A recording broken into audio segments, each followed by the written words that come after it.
I'm not. This is actually my room. I just like to collect and like have random stuff around me all the time. Yeah, no, like so, yeah, Phantom mask in the that, and then I background, like a Scream Queen's mask, and I think there's a Ghostface mask somewhere back there. I'm all about.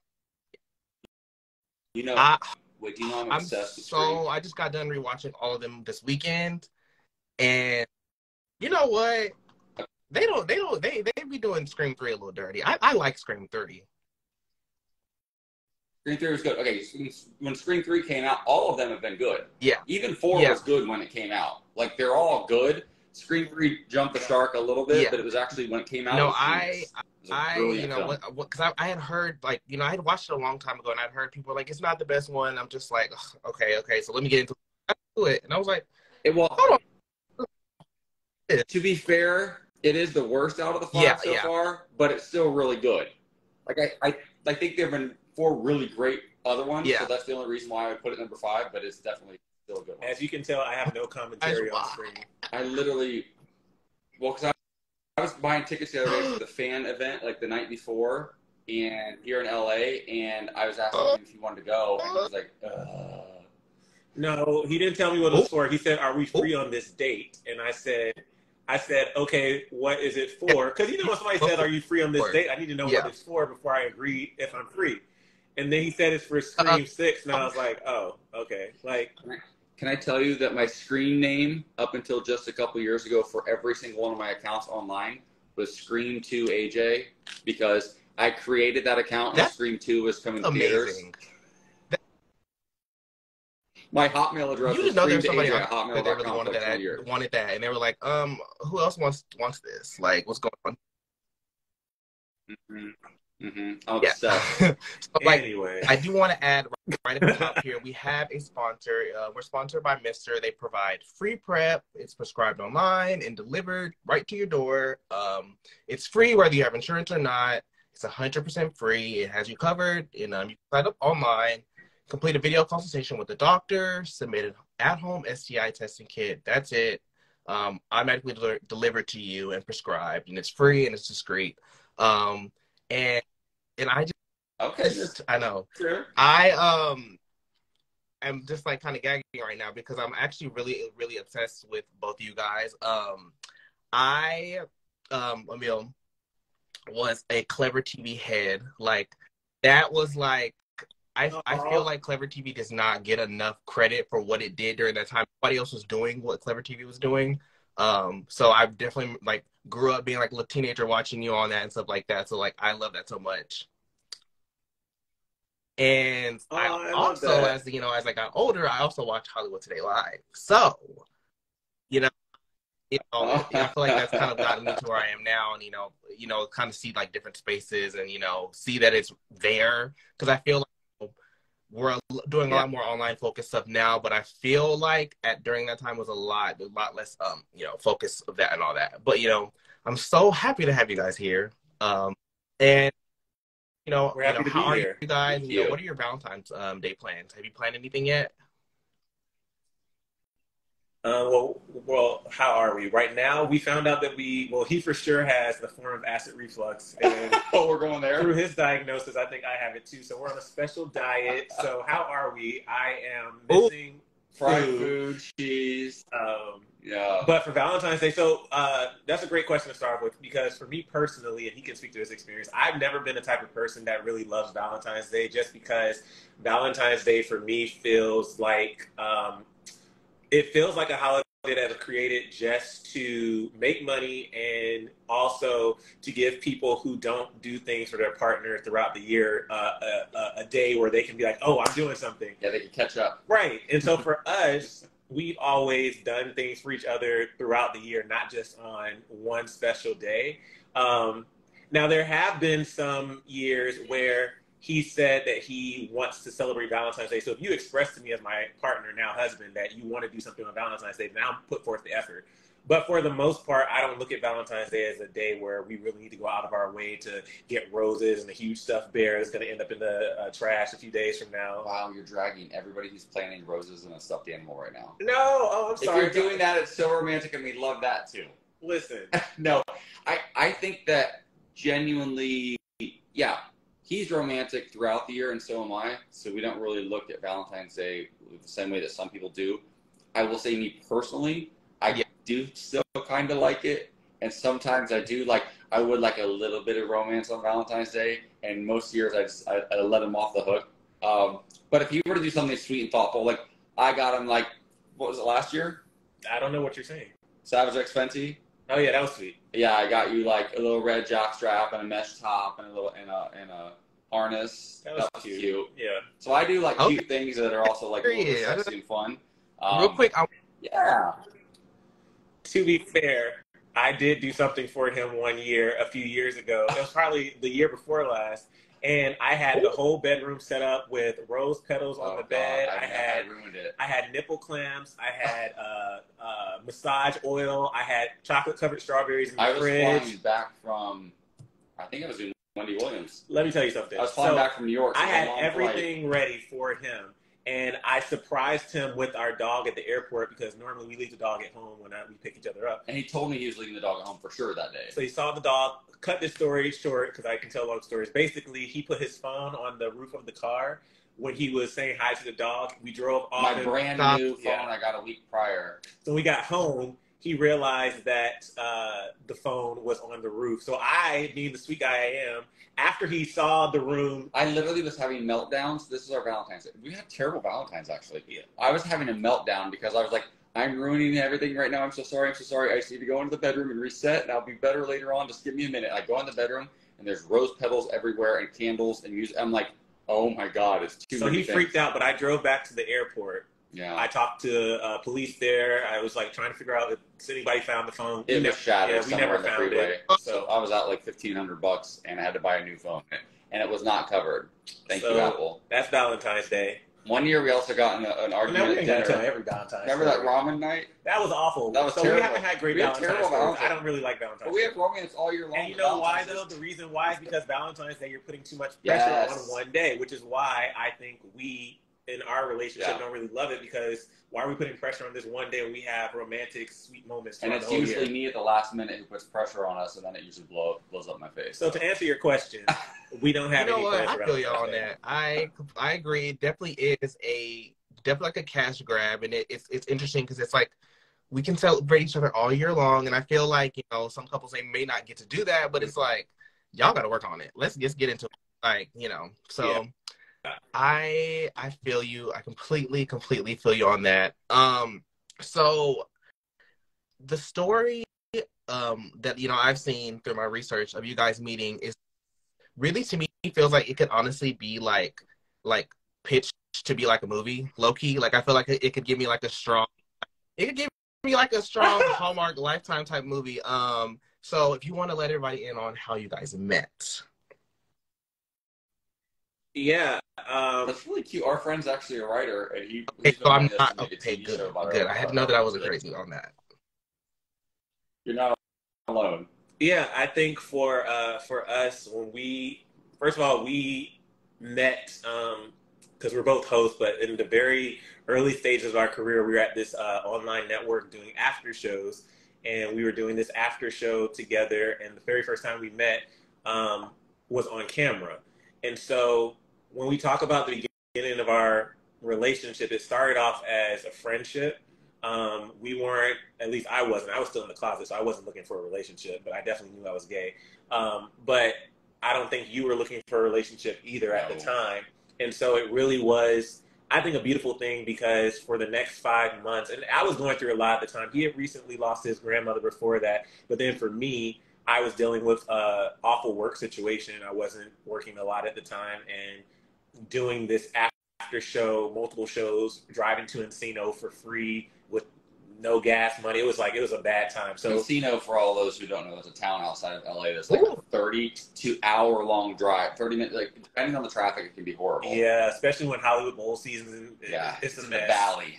But yeah, so we became friends first, and then I feel like I genuinely, I think early on, he was the lead host on the show, so he was in charge of the show, but I, in a weird way, became a bit of a mentor to him at first, because he slowly started to come out to me, and I'm almost 10 years older than him, and so I had been out for quite a while, and he slowly started like come out to me, even though I kind of knew at first, and I would tease him about it a little bit because I could tell. And I could tell he had a crush on me, and genuinely he wasn't on my radar. Although I thought I was really fascinated with him at first. Because I'm a fascinating person. Yeah, but the very first night we met, the part that he didn't just tell you is that it wasn't the first night we met. Yes, it is. What are you about to say? When you waited in your car. Oh, I'll tell this part since I did it. So basically, so I got an email from one of the producers saying, "Hey, you're going to have somebody new joining the panel this week." So the very first week, I did the panel with one other girl. It was just the two of us, and then they say you're going to have 2 new people joining, and one of them was AJ Gibson. So I looked him up ahead of time just to do my research. And from photos, I was like, I can't tell if he's gay, but I think he is, because there was this one photo where he was in a silver Speedo and body paint, and I was like... It was that white party in Palm Springs, very gay. Yeah, I was like, he definitely looks like he could be, but I couldn't tell. It was a superhero theme, so... There's no to be fair with that. He looked a hot mess. But I will say though, it was definitely a situation where I thought he was attractive. I couldn't tell how tall he was.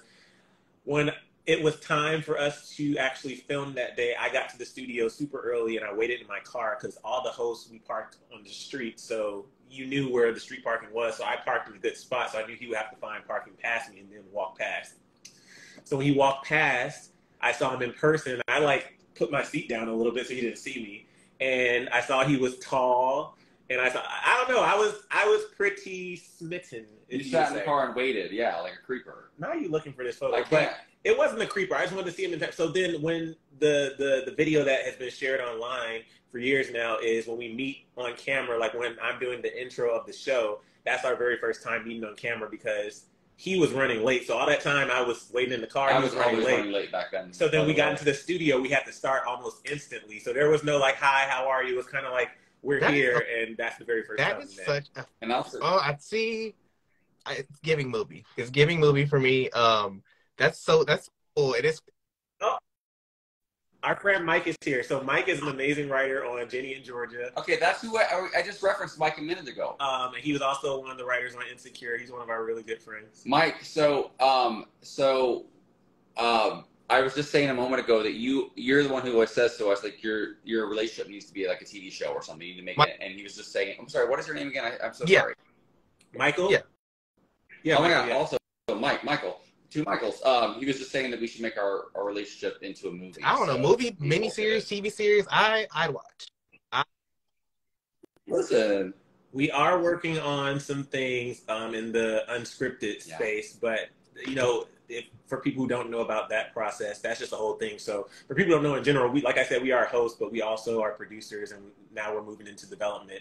And development means any TV show or movie that you see on TV, there's a whole process before you even get to that. And for years, I think we have waited for opportunities to come to us. Yeah, it used to sort of be that way in the industry. Yeah. Things were just like, once you like made a name for yourself, just things kept coming to you. And we're at that like sort of in-between stage right now where people like know who we are from the industry. They respect our work, but we are not, you know, Terry Crews and Nick Lachey yet. Like we're just not there, and we're not household names, and they're the ones who keep getting, you know, a lot of the work. So yeah, we're creating our own content now. Mm-hmm. And so the pitching process has been interesting, but we've been really close a few times, and the world's just a little bit weird right now. We're still coming out of a pandemic. We're still like, are we going into a recession? We're not really sure. There's some weird stuff going on in Hollywood right now. Yeah. But we believe that we'll get at least 1 or 2 of our shows sold soon. That's awesome. You're gonna have to like touch base with us so we can get a story going on those. Of course. So once you guys, you know, back then, you know, when you were like building this and developing this friendship, and y'all weren't, you know, booze or dating or anything like that, you know, how were y'all like contacting each other? Was it just kind of like, you know, work and then we don't talk to each other no more? Like, how was that? It started out actually after because like I said, we both did multiple shows at the time. So if I had a show and then he had another show after the one that we did together, which he eventually abandoned and went to So You Think You Can Dance after show and then quit our show. But that's neither here nor there. I would wait for him by the car, and we would literally just stand by the car talking for hours. which was a beautiful time because, like, you know, Love is Blind. Like, sometimes people watch it and like, are these people really falling in love? But if you think about it, like, if you really are just spending time talking to somebody for hours upon hours on end, you really get to know them. That's why people get catfish so easily.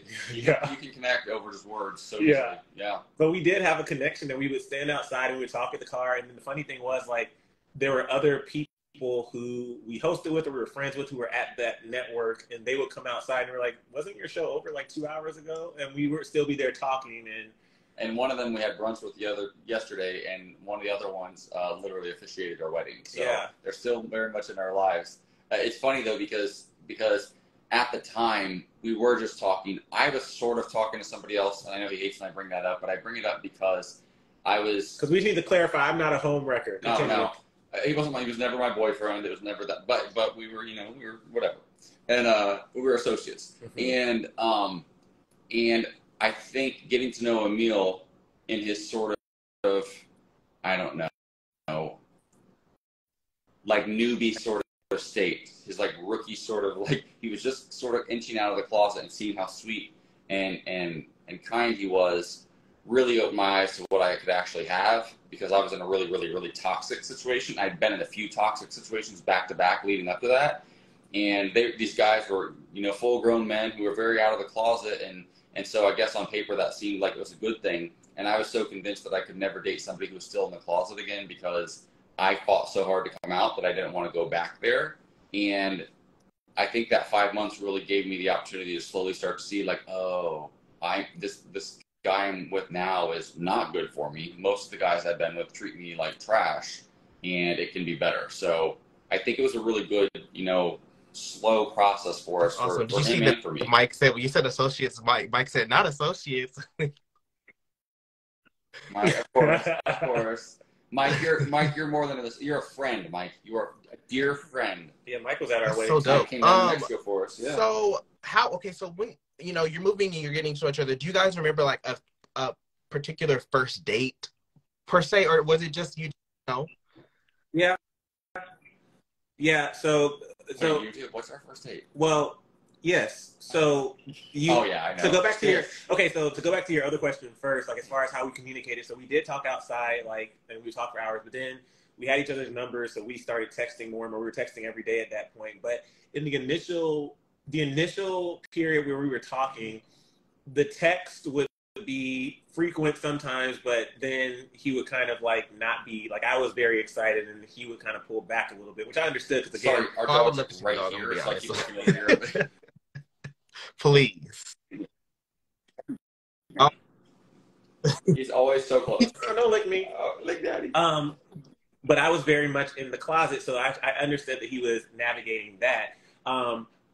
But to the point, just to explain like how scared I was. My father, he's a retired pastor now, but he was still a pastor at the time. My mom's Jamaican, so I have a super religious family. So at the time, I was completely closeted. I was even scared. At the time, he worked at a bar in Universal City Walk, and I would visit him at the bar, and then on his break, we went to like a Panda Express one time. This isn't our first date. We went to like a Panda Express, and I remember I was terrified sitting there with him. Just sit there with me. Because I was like, what if somebody sees me? In a food court. And it was just the weirdest thing. Now, our first real date, though, was still not like a real date, but what we classify as the real date, because the first time we kissed, was Wahoo's Fish Tacos. And he invited me after our hosting class, and we went there. And we had a Pacifico. Yeah, we both had Pacificos, and I had a shrimp bowl. Yeah, he did. He's ordered shrimp for every single meal since, too. Yeah, I love shrimp. Years. Shrimp is bomb. And then under the table, though, as we were talking, eventually his knees started getting closer to my knees, and all of a sudden we were like touching under the table.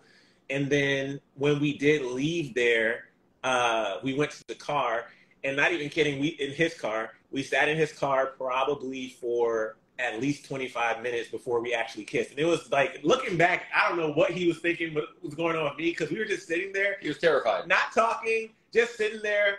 And I knew I wanted to kiss him, but I was like, I've never... He was wearing that Dolce & Gabbana light blue. He used to wear in those early years.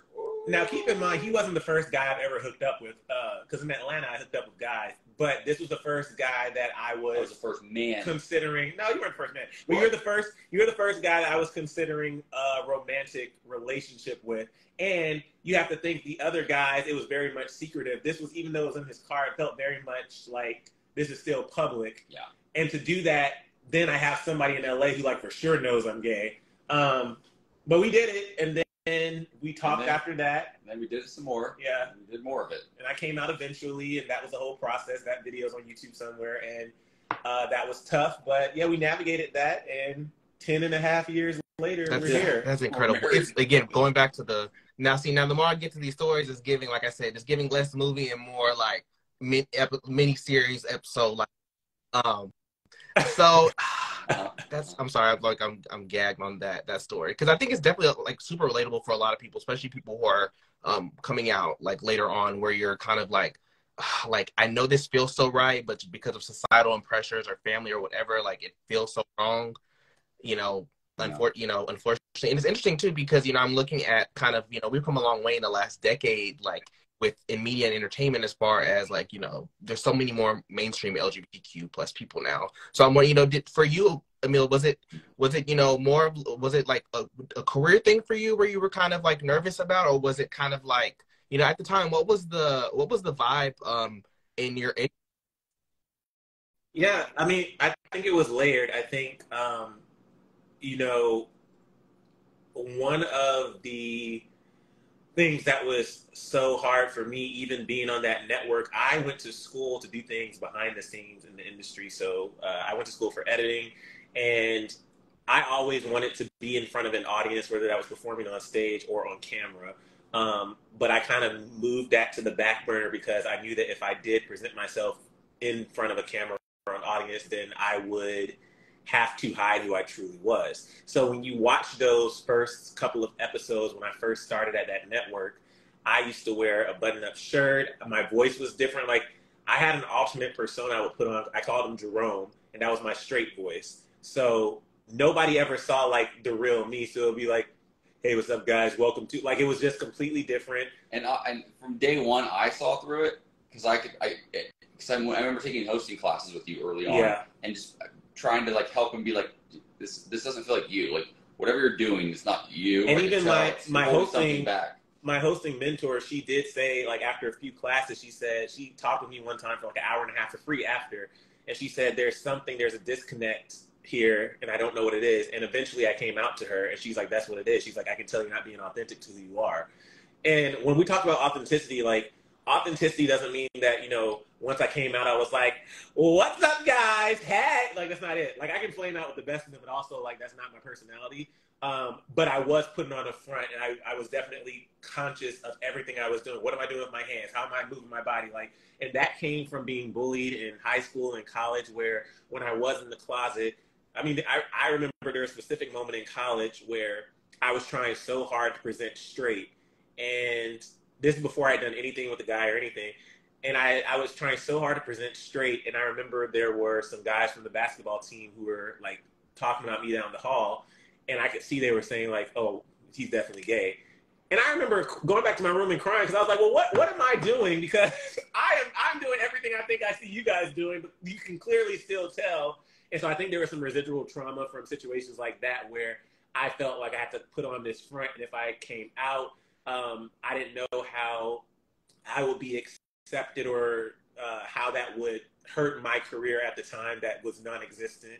So yeah, there was a lot of layers. And then the family is a whole nother layer, but that was also a big part of it too. Like, what are my parents and my other family members going to think? Are they going to accept me? And am I going to hell because I'm a preacher's kid? So there's like a lot of layers. You speak to that experience. I definitely can I definitely remember those sinking feelings, or when you feel like, okay, I've got everybody convinced, or like I'm convincing myself that I'm, appearing to be straight, and then somebody kind of clocks you on, and you're like, well, damn, like I thought I was like, right. Denzel, I thought I was performing, right.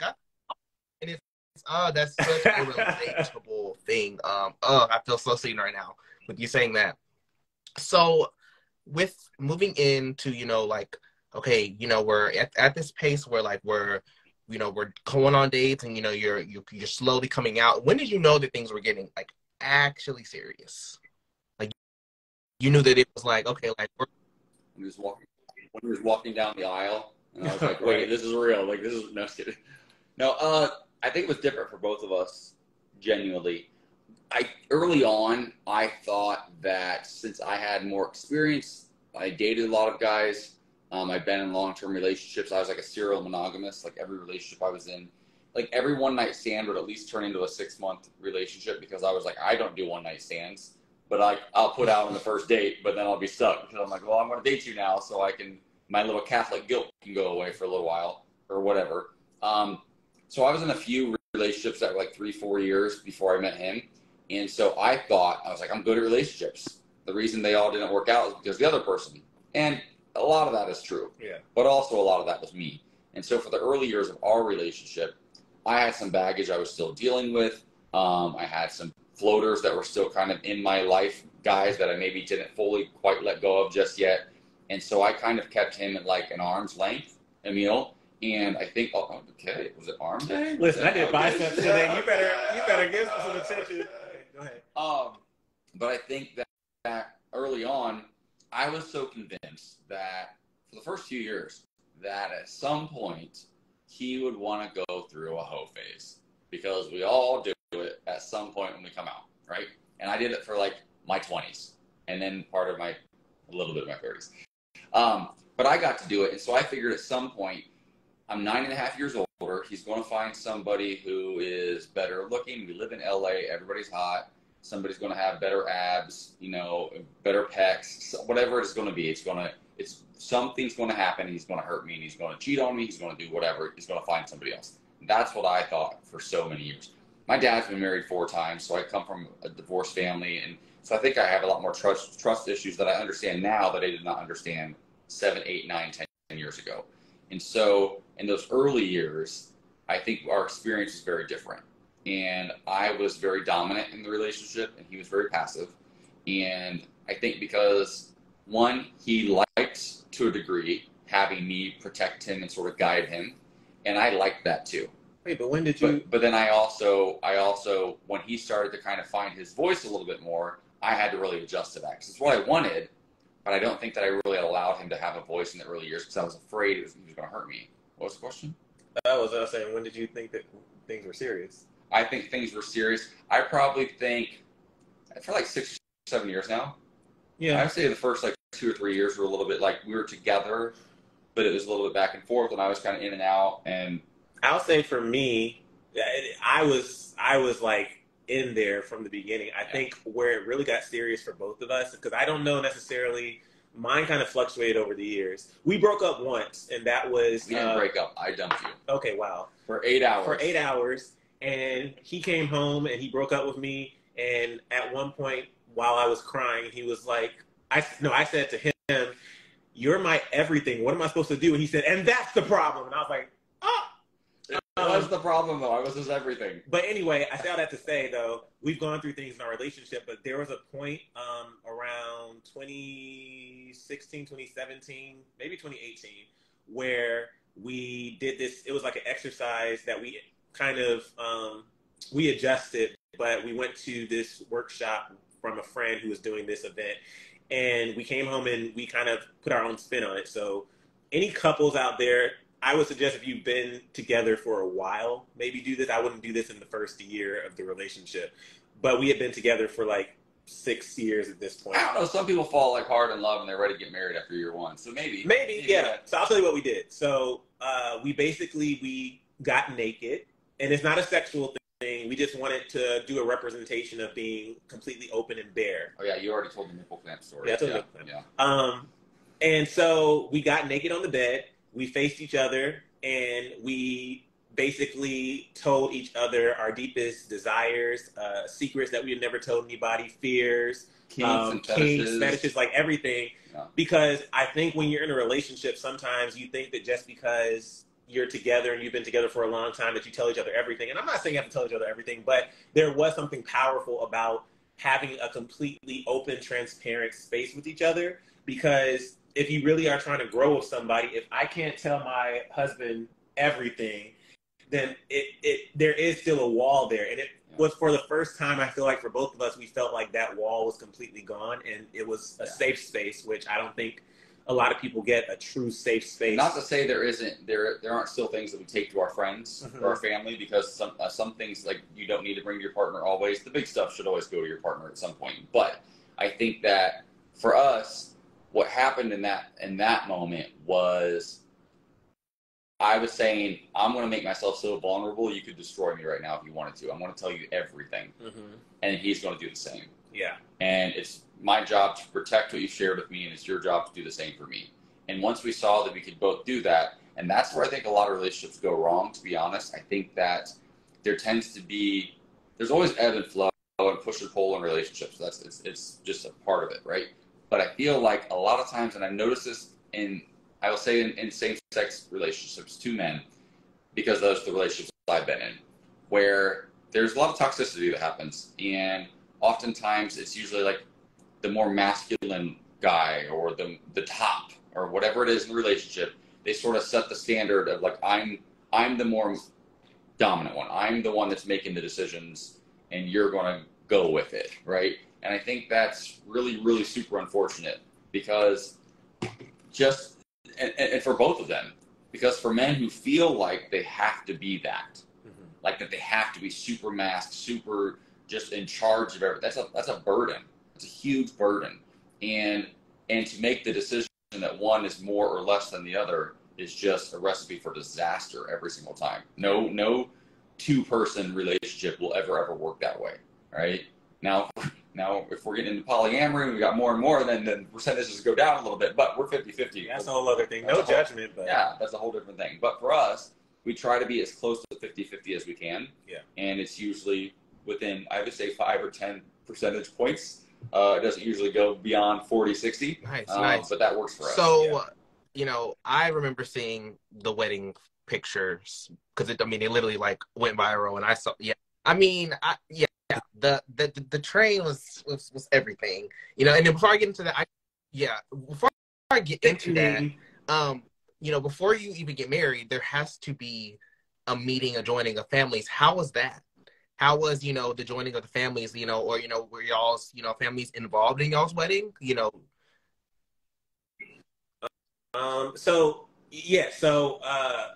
It sort of has happened. It sort of still hasn't happened, to be honest. And we've been together almost 11 years. Yeah, our families know each other, though. Our immediate, the ones that need to know each other. The ones we know each other. Yeah. So we had different experiences where our family members, he has two sets of parents, but where our parents have come out and visited for different reasons, and we've used that as opportunity to get them to know the other person, and get to experience who we are. Our moms are really close. Yeah, our moms are really close. And then there was one trip where my mom, one of her sisters, my sister, my niece and nephew came out, and that was a really special trip for me because I got to see him kind of in a fatherly role. He was really sweet to my nephew and my niece, but specifically my niece. Cause talking about me. For my niece, though, at the time, she was maybe six or seven, yeah. And I hadn't come out to her, and so. But she called him Uncle Ken. Yeah, she reminded her of a Barbie doll, a Ken Barbie doll. She saw Toy Story 2 or 3.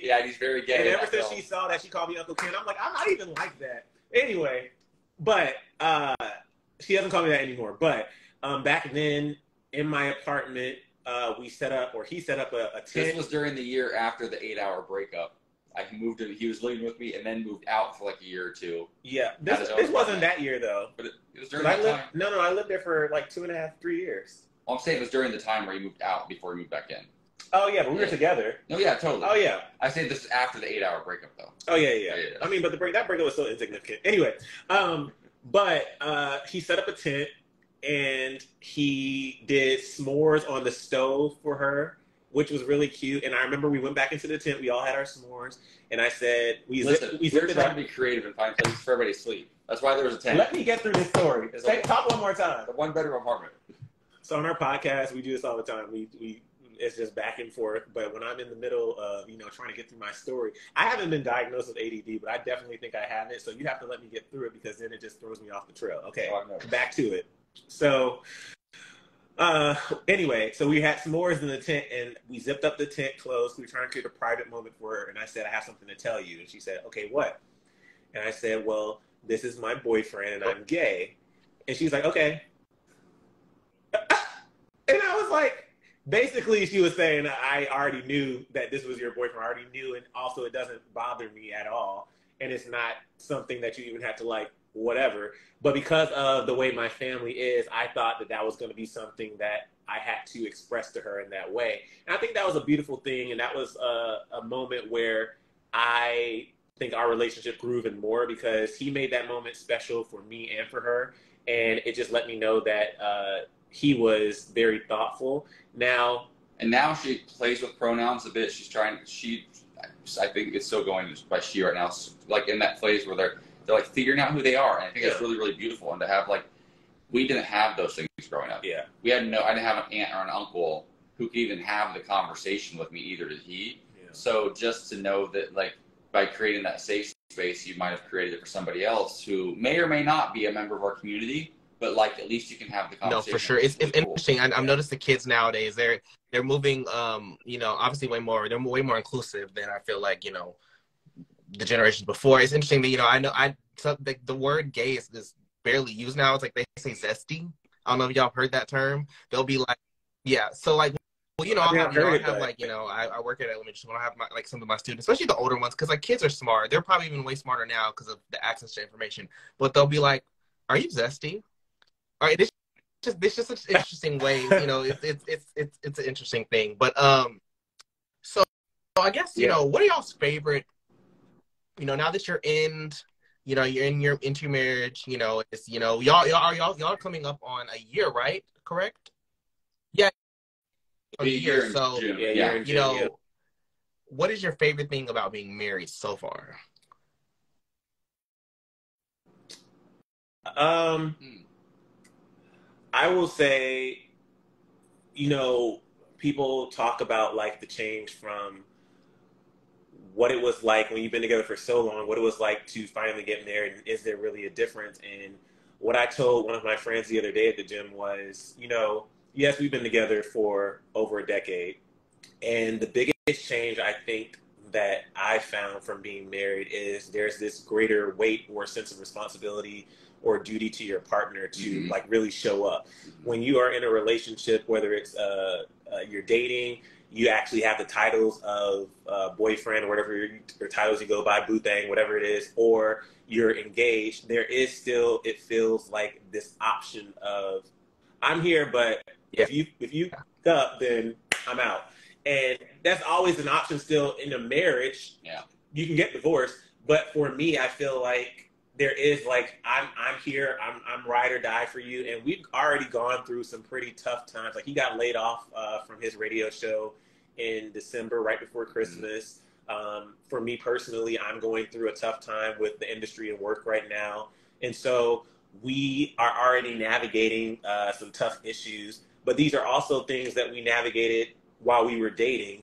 And so we already know how to operate. And I think for both of us, my favorite thing is just knowing that I have my best friend, my partner by my side. And in the moments where I feel like I'm failing or I feel like everything is just falling down and from beneath me and I'm just falling down with it, he lets me know that I'm safe and secure. So does Kingston. He just came up there. And my dog. He knows. Our dog is such an empath. He knows if we're going through it emotionally, he always comes to us every time. So his name's Kingston in honor of his mother's Jamaican side. Yeah. I would say that I don't think there's been like a huge change. I think that we're both a little more gentle with each other as far as like when we have arguments, we try to squash them a little bit quicker and not cut so deep, because we have a couple times. I mean, the first year of marriage isn't really, even if you've been together for 10 years, there's still things that pop up that are, I think though it's important that we did it in front of our closest family and friends, that there were almost 100 people there and that flew all the way to Mexico, many leaving the country for the first time during a pandemic to come support us. And so it feels like we have to like live up to the love that they saw, because it was real and it can always be real, but it takes work. And we have to continue choosing to live up to that because we've set a really high standard. Yeah. And there was, of course, we're like showmen. So our wedding ended up being like just a show, and it was a blast and it was so fun. and everybody talked about, my dad said he's never seen something so beautiful in his entire life, and he's never seen love like that. And he was very homophobic, racist, straight cis man from Ohio for many, many years, right? Until I came out and until he met him. And then he changed. He's 70 years old and he flew to Mexico for the first time in his life. And so for him to break down in tears because of our love, it just shows you the power of love. And so I think that the thing that has changed most for us is that we're showcasing it more. Yeah. Like we make TikToks about it. We make reels about it. We're like showing it. And usually we're met with a lot of love. But there's still those spaces on social media. We can tell all of a sudden there's a pivot and we start to get really hateful comments on a TikTok. We had a video that we posted a few weeks ago now of us making pancakes, right? And it has like 1.5 million views or something like that. And the first hundreds of comments were so beautiful. Like, it's just us making pancakes with our dog, right? And then it started to go to other countries, and the things people say to us are so hurtful and so hateful. So we've really had to adjust to that, like putting our relationship out there a little bit more and showcasing our love, because we realize that as far as we have come so far as a community, right? But our community is also under attack right now. Like, not just like gay, queer people, trans sisters and brothers. Like, there's so many in our community that are being attacked right now and being singled out, that we realize, yeah, it's cool, but also the few like queer-led projects that have come out this year that represent like our age group, kind of, we look at bros and they got dragged, and it didn't do that well, and we might not get another chance like that. You know, Real Friends of WeHo it's a mixed bag of, like, you know, it's not necessarily the most representative show. And so we want to make sure that we're putting ourselves out there and putting our love out there, and trying to create spaces where, whether you identify as something similar to us, look like us, or don't look like us at all, we want everybody to know that everybody's always welcome. It's what we do with our podcast, Confess Your Mess. It's what we try to do with our entire like love story. So that's, I think, the thing. We've become more, we put it out there more often now, and that's been it's interesting to me too, because, you know, I see kind of a pattern. You know, I agree where, you know, I think sometimes I feel a lot from our own community, because we're very, you know, inclusive with all types, and, you know, even in our comments we are more, you know, Black centered media, but, you know, we'll post other, you know, parts of the community. It doesn't matter necessarily about the race and stuff like that. And I feel like that's become a really big thing within like, there's so many sublets and facets of like different communities, you know, where they'll see couples that are, you know, Black and white, or I've seen Hispanic and white, or just different things. And there's like either I like to say a lot of times it's like projection sometimes, and it's just people being weird. But, you know, how do y'all feel about like the racial aspect of, like, you know, y'all being in a racial couple? Because I'm sure that you get, you know, people, you know, harping on that, like, you know. So I'll speak to that just because. So I will say for 99% of our hate comments are actually just issues with us being gay. Yeah. Not really the actual interracial part of it. Mm-hmm. Now, we do, like, you posted, or the magazine posted, like, the post announcing that we were doing this, and somebody said during Black History Month, by the way, that person who said that, you didn't even spell month right, it's MONTH, but that's neither here nor there. But I will say, whenever somebody immediately judges just from face value, that's a problem for me. Now, are there examples of interracial relationships where they are in that relationship because there is a fetish? They're in that relationship because they say they only date a certain color? Yes. Is that this relationship? No. And so when we talk about the foundation of this relationship, started off as friends. And also, I don't know if I've ever told you this, but of course I have to vet anybody I date with. I didn't go to AJ looking at him and saying, "Ooh, I really want to date." Yeah. I'm not even going to say it because somebody's going to try to take that clip and turn it into something. No, but I didn't go looking for anything. We became friends first, and I was like, "Oh, I fell in love." In the first year of our relationship, or even not even our relationship, of talking, it was 2012. Trayvon Martin was murdered in February. And so I distinctly remember in those very early months of us even being friends and talking and dating, I said, okay, obviously I have to navigate how I'm processing this murder and how I'm processing how they're handling George Zimmer scum. But I need to see how he was processing it. And also, how are you talking to your family members and your friends about this? What are you doing outside of just, oh, that's sad, to actually use your voice or your platform or whatever to educate the people around you? And the way that he operated with me and dealt with my emotions and my feelings, but also having those uncomfortable conversations with those family members in Ohio and his friends, and not even just in Ohio, in LA. And then how anytime there has been a situation, which there's been plenty since then, to see how he has stepped up to not only educate himself, but educate others. That's something where you're not just talking the talk, you're actually walking the walk. And I think that's something that means a lot to me. And the comments that we do get regarding that, I don't really take them or respond that often. I had to respond to that one because you didn't spell month right again.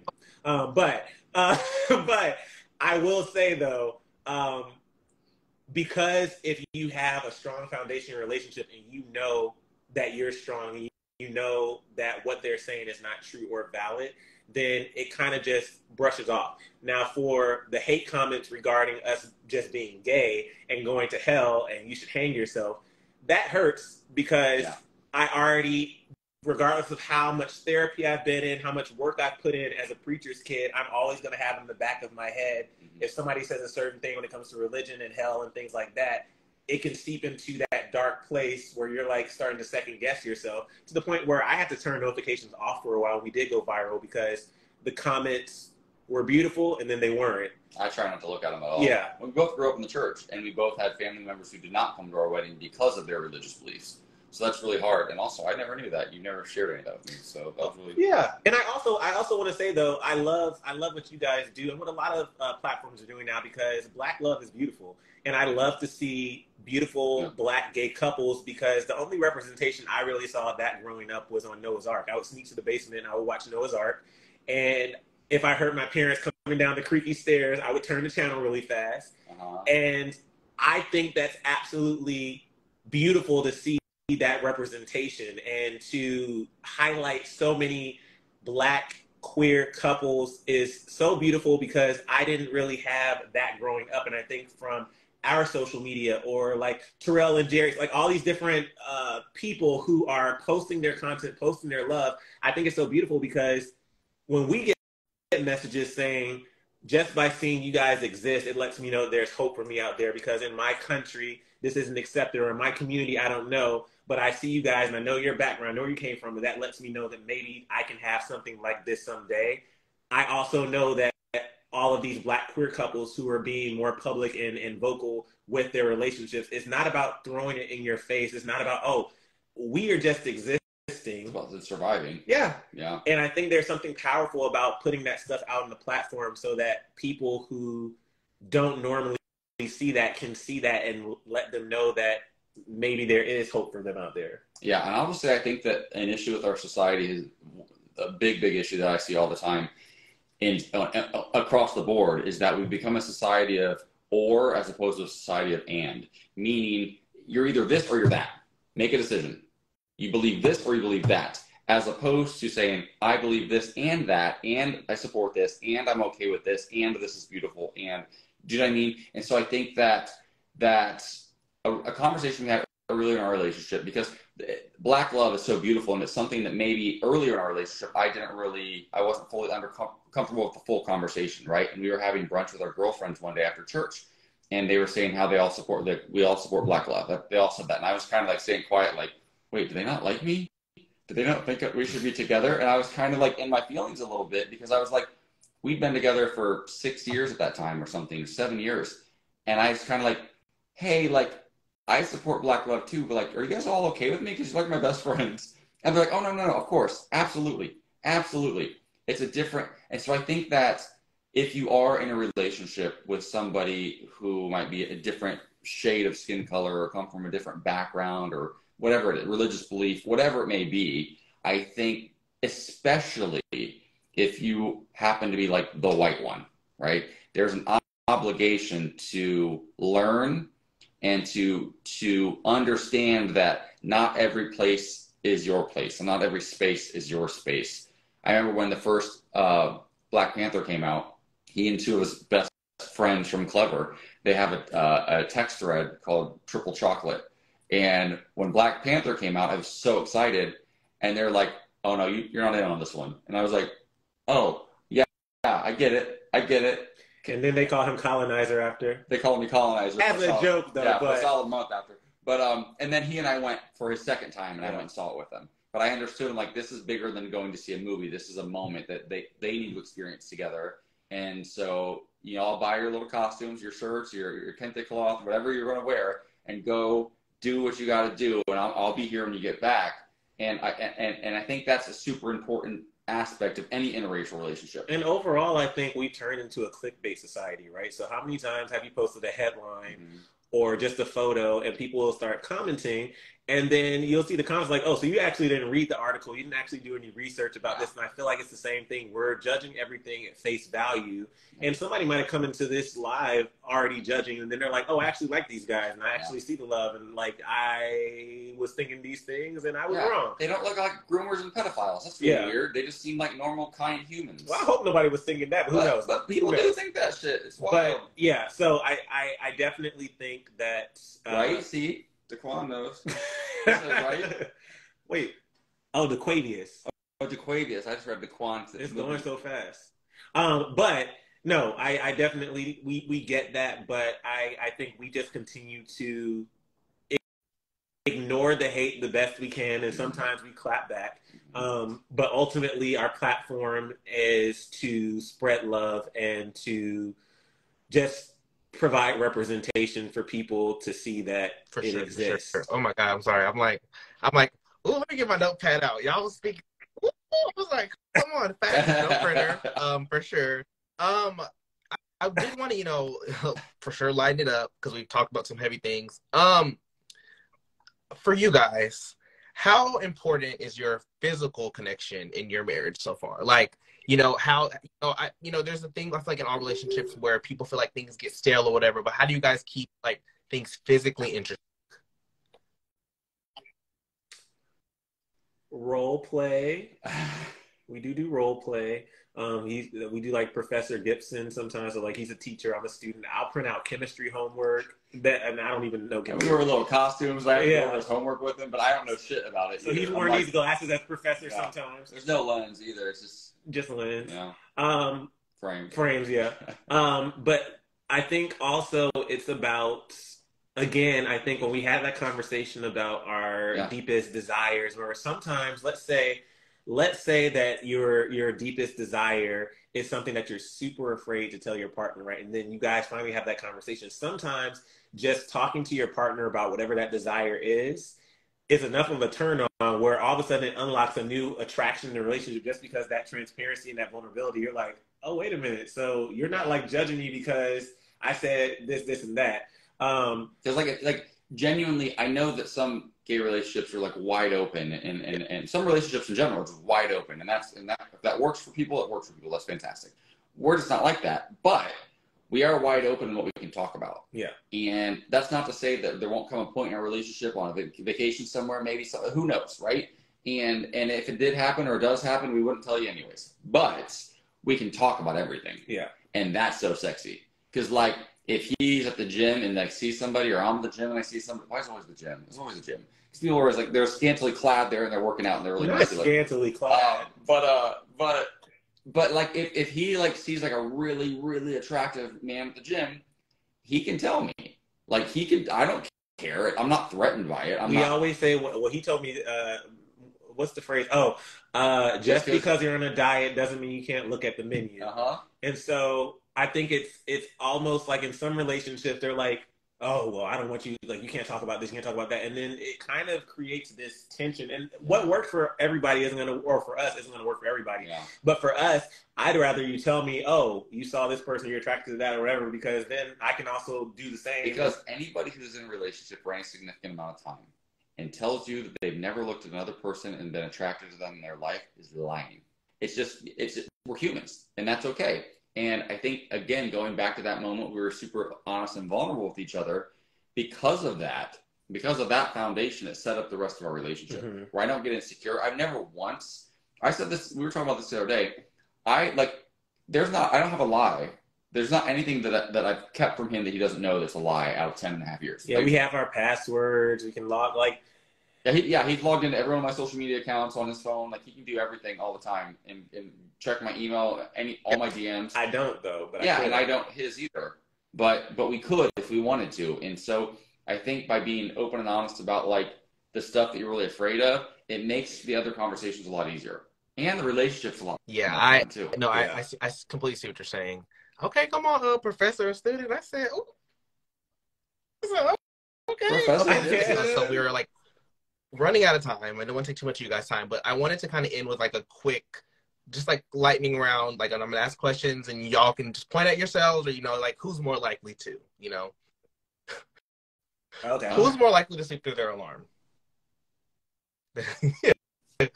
Who is more likely to make a scene in public? No. You. Okay, the crickets on a stick in Thailand? That wasn't you made a scene. Him. Every time. So, next. I'll send you the video. Who is more likely to sing in the shower? Oh my gosh. I love it. Who is most likely to trip on their own feet? You. First of all, why are you pointing at me for everything? Because I'm more athletic than you are. No, you are clumsy. When? Name one example. I mean, you tripped on your feet more than me. Ever? You literally, we have another video of you falling here on your foot, slipping on your foot right here in the living room. It's a TikTok. Okay, go watch it. If you guys want to see the footage of all this, go to TikTok. Wow. Yeah. And okay, I want to end with for you guys, what do you think love is? Like, what would you define it as? Love. Love is. Ooh. Love is. Love is. It's not constant. Yeah. Love is whatever you need to sustain you in your life at that moment to get you to that next, like the next moment, whatever that is. And that could be self-love to get you through a rough day. It could be the love of a parent who just believes in you and you're giving up on yourself. It could be the love of a partner to pick you up when you just feel like you can't go anymore. So I think that love, as opposed to like being like an action, because love can be an action. Bring us back to like the Valentines Day conversation earlier. It can be an action. Roses can be a sign of love, but like that doesn't really do a lot for me and for him, and it doesn't really keep you together as a couple if that's what your goal is. But I think love is it's just a flow of like emotion and feeling, and it brings life to everything. Because the quote from our wedding was, because we inadvertently had a sort of a Moulin Rouge themed wedding, and you can watch the whole video on YouTube. But the quote from our wedding that was on all of our guests' placemats when they sat down is, the greatest thing you'll ever learn is just to love and be loved in return. Because Moulin Rouge to me is like my favorite love story. It's only about love. Like, that's the only way forward. That's the only way the world heals. It's the only way we find true happiness. And it could be a love of a pet. It could be love of your job. It could be love of whatever. But like, love is, I think it's different to everybody. I think the problem is for a lot of people that we grew up watching, Julia Roberts and Richard Gere in Pretty Woman, or whatever the love story is that spoke to you as a child, right? Love Jones, whatever the story was that spoke to you. And we think that's a love, like that's what we're looking for. We're looking for that thing that looks like the thing that we see. And it's just not, it's not real. That's not real. That worked for that one contained story, but I think love is different. And I think that it all starts with self-love. I was too long, too much. No, I was just because you've been telling some stories. No, I've been sitting back. I was gonna be a quick answer. Let you go. Everything. I'll go now. For me, love is ever changing. So I think your definition of whatever love is changes as you continue to mature and evolve with life, right? Mm-hmm. So the love that I needed or that I desired when I was 7 is going to be different then, or it might be the same love that I need right now, but it's going to be elevated, and there's going to be a more broad spectrum of the type of love that I need to receive. And so I think I really agree with what he said in terms of releasing the expectations of what you think love should be. Mm-hmm. I think that's really important, because if you are having this idea of what love should be versus what you actually need, I think you could be missing out on you're gonna be let down. The love that people are trying to receive. And the biggest example I can give from that is the other day when he was out of town, I had some friends over, and we played this game called We're Not Really Strangers, and it has different levels. It was really cool, and it's just a game where you get to know each other at a deeper level. And through that game, I think I found that even though I know the type of love that I need, I was not allowing that love to be given to me from my friends. And I think as a whole, I don't allow that love to be given to me from anyone. And that's something that I had to actually sit down with myself and say, why am I not capable of receiving this?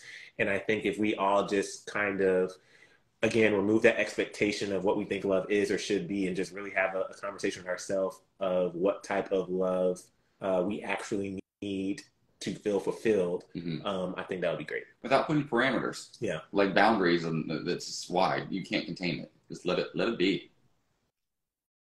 Your head looks so much bigger than mine. You sit forward like that. I know, because sometimes I'll be getting the five. I'm like giving Dr. Strange, Dr. Evil from Austin Powers. You guys, thank you guys so much for coming on with us. It was we were really excited to have you guys come on. But not only that, thank you for, creating spaces for us as a community, and like just continuing and striving and doing what you're doing. It's really cool. Again, I've watched you guys, basically when I was, younger, a teenager or whatever, like until now. So, I've kind of seen like the development and growth, and it's really cool to see, people come into their own, and, now you're in a place where you can create more space for people. So, I want to thank you guys so much for that, but I hope you guys have a fantastic Valentine's Day. And I'm definitely going to get this entire interview transcribed, because y'all dropped so many gems that I feel like I need to make like a Pinterest board with. But, thank you guys so much for this. We appreciate you. And thank you, Michael. You too, my solo self. I'll try. Love on yourself. Love self-care. Thank you guys. It all starts there. Y'all have a good one.